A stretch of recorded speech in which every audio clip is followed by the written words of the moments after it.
वालेकुम। मैंने ऑलरेडी एक वीडियो अपलोड की थी जिसमें मैंने बताया था एक सिटी में, कराची में, स्पेसिफिकली कराची की मैंने सिर्फ इस वक्त बात की थी क्योंकि मैंने खुद अपनी आंखों से कराची के बारे में देखा था। और भी जगह पे हो रहा होगा, बहुत सारे मसाइल हो रहे होंगे, लाहौर में, मुख्तलिफ और शहरों में हो रहे होंगे।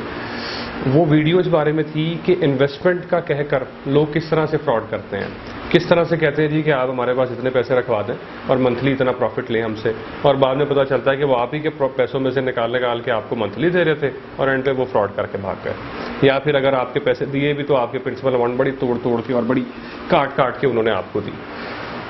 फिर इसमें अब लोग अक्सर कॉन्ट्रैक्ट करते हैं। जो फ्रॉड वाला बंदा है ना, वो उन्हें यकीन कैसे दिलाता है, भाई आप ना मेरे साथ कॉन्ट्रैक्ट कर लो, हम एग्रीमेंट कर लेते हैं, हम एक पेपर पे लिख लेते हैं, हम स्टैम्प पेपर पे लिख लेते हैं, ये देखें जी मैं तो स्टैम्प बनवा के लाया हूं, मैं कहीं नहीं भागता। और इन्वेस्टर भी कहता है यार ये तो बिल्कुल बात दुरुस्त है, जो लिखत पढ़त वाली बात हो रही है, कुछ हुआ तो मैं कोर्ट में चला जाऊंगा। अब यहाँ पे ये दोनों है ले पर्सन्स, कानून का ना इसको पता है, ना ए पार्टी को पता है, ना बी पार्टी को पता है। वो कहते हैं जनाब कॉन्ट्रैक्ट कर लिया, एग्रीमेंट कर लिया, लो जी मौजें हो गई हमारी। अब लेकिन उस कॉन्ट्रैक्ट को अगर आप करते हैं, क्या उसकी कोई कानूनी हैसियत है? और अगर है उसकी कोई कानूनी हैसियत तो किस तरीके से उसको बनाएंगे तो कानूनी हैसियत बनेगी, या किस तरीके से अगर आप उसको बनाते हैं और वो ख़राब हो जाएगा।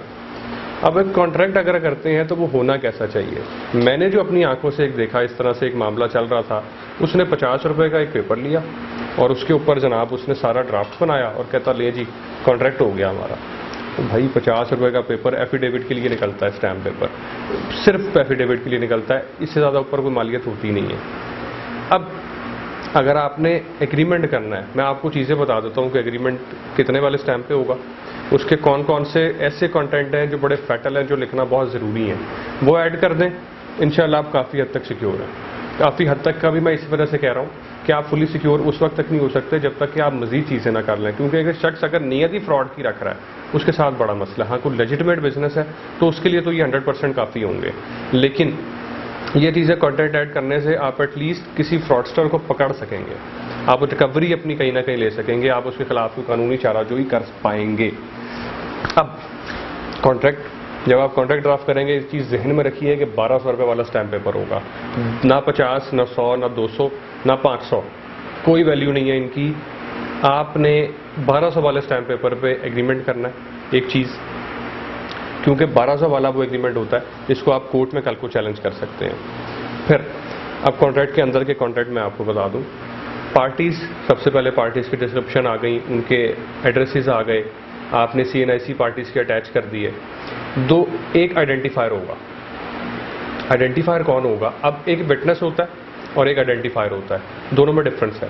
विटनेस वो है जो उस एग्रीमेंट का विटनेस है, आइडेंटिफायर वो होगा जो विटनेसेस को भी और जो पार्टीज़ को भी आइडेंटिफाई करेगा कि हाँ जी यही पार्टी थी जो मेरे सामने बैठी हुई थी, हाँ जी यही विटनेस था जिसने ये साइन किया था, वो आइडेंटिफायर है। ये एक एक्स्ट्रा लेयर ऑफ प्रोटेक्शन होती है। पार्टीज़ के नाम और एड्रेसेस आ गए, उनके CNIC, फिर दो विटनेसेस आ गए दोनों तरफ से, अलग अलग अपने अपने विटनेसेस, फिर एक आइडेंटिफायर आ गया। ये 3 चीज़ें हो गई।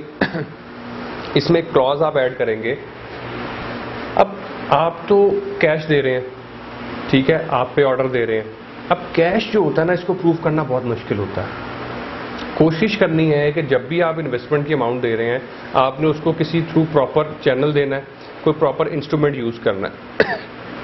अब वो इंस्ट्रूमेंट आपका चेक भी हो सकता है, आपका पे ऑर्डर भी हो सकता है, आप उसकी बैंक में ऑनलाइन ट्रांजैक्शन भी कर सकते हैं। ये वो चैनल्स हैं जो ऑथेंटिक हैं, जहां से आप कल को प्रूव कर सकेंगे कि जी इस अकाउंट से मैंने इस अकाउंट में इन्वेस्टमेंट की थी, इस तारीख को मैंने पेमेंट दी थी, और ये एग्रीमेंट सबूत है इस बात का कि मैंने किस मद में पेमेंट की थी। फिर उसके बाद यह आपका पेमेंट का मेथड आ गया। फिर आपने अब अपनी जाहिर सी बात है पेमेंट को सेव करना है। अब लोग एक और चीज़ करते हैं इसके अंदर, लोग इसमें चेक देते हैं। अच्छा जी ये लो 1 लाख रुपया कैश मैंने आपको दे दिए, गारंटी के तौर पे ना आप मुझे चेक दे दो। अब चेक को वो समझ के लिखते हैं नहीं हम बड़ा सेफ हो गए। अब फ्रॉडस्टर क्या चालाकी करता है, वो लिख देता है कि जी मैंने इस शख्स को 1 2 3 4 5 6 नंबर का जो चेक है वो बतौर गारंटी दे दिया। और वो उसके पीछे लिख देगा जी ये मेरे सिग्नेचर्स हैं, ये देखें जी ये इतने लाख का चेक है, डेट मैं नहीं डाल रहा हूँ इसके ऊपर, और ऐसे लाइन मार के लिखेगा गारंटी चेक। आप उसके खिलाफ केस ही नहीं कर सकते, आपकी FIR ही नहीं होनी।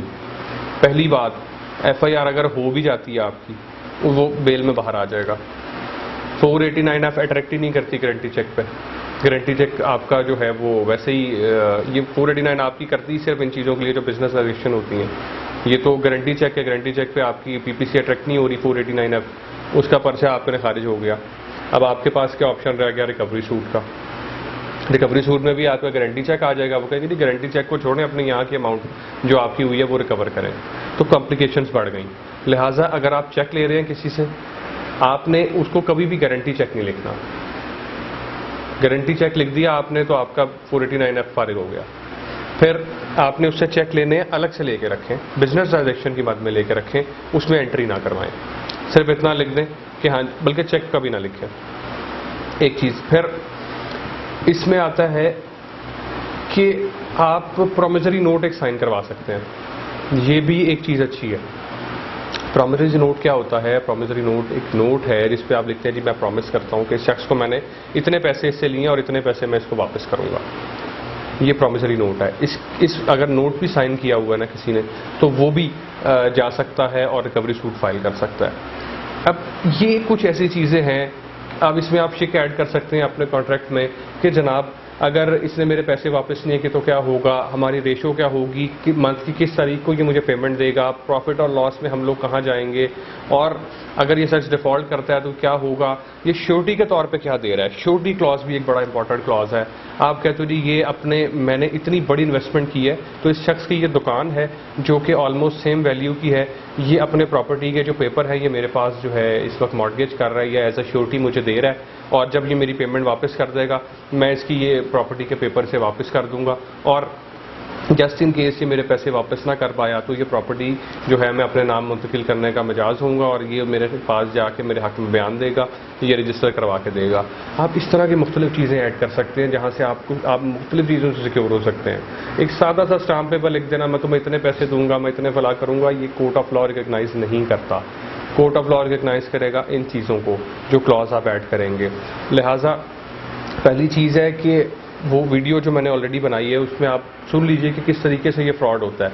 लिहाजा अगर आपको कुछ शख्स इस तरह की लालच दे रहा है, सबसे पहले तो ये तयन करें कि क्या वो फ्रॉडस्टर है या कोई लेजिटिमेट बिजनेसमैन है, लेजिटिमेट जो है वो आपको इन्वेस्टमेंट के एवज पैसे देगा, फिर तो ठीक है। जस्ट इन केस आपको थोड़ा सा भी शक है तो इन चीज़ों को कंफर्म कीजिए कि ये चीज़ें सारी आपके कॉन्ट्रैक्ट का हिस्सा बने, आपका कॉन्ट्रैक्ट एक मजबूत कॉन्ट्रैक्ट हो, आपके इंडिपेंडेंट बिजनेसेस हों, आइडेंटिफायर हों, श्योरिटी वगैरह, चेक ETC, ये चीज़ें लाजमी ऐड करें। और जस्ट इन केस अगर आप खुदा न खास्ता इस तरह के किसी फ्रॉड का जो है वो शिकार हो चुके हैं या कोई और क्वेश्चन है आपके जहन में, या फिर आप इन्वेस्टमेंट करना चाह रहे हैं कहीं पे और आप कहते हैं यार मैं पता नहीं सिक्योर हूँ या नहीं हूँ, कहीं मेरे साथ तो नहीं फ्रॉड हो रहा, तो आप हमारा नंबर दिया गया, अब हमें व्हाट्सएप कर सकते हैं, हमें कॉल कर सकते हैं। इसकी कंसल्टेशन के कोई चार्जेस नहीं ले रहे हम, लेकिन ये है कि आपको प्रॉपर तरीके से गाइड कर देंगे, एटलीस्ट आप किसी के फ्रॉड का शिकार ना हो सकें। तो आई होप कि ये वीडियो उन तक पहुँचे जो इन्वेस्टमेंट करना चाह रहे हैं या जिनको नहीं पता कि आखिर ये क्या हो रहा है और किस तरीके से फ्रॉड हो रहा है। तो आई होप जो है ये वीडियो किसी की मदद करे। Thank you.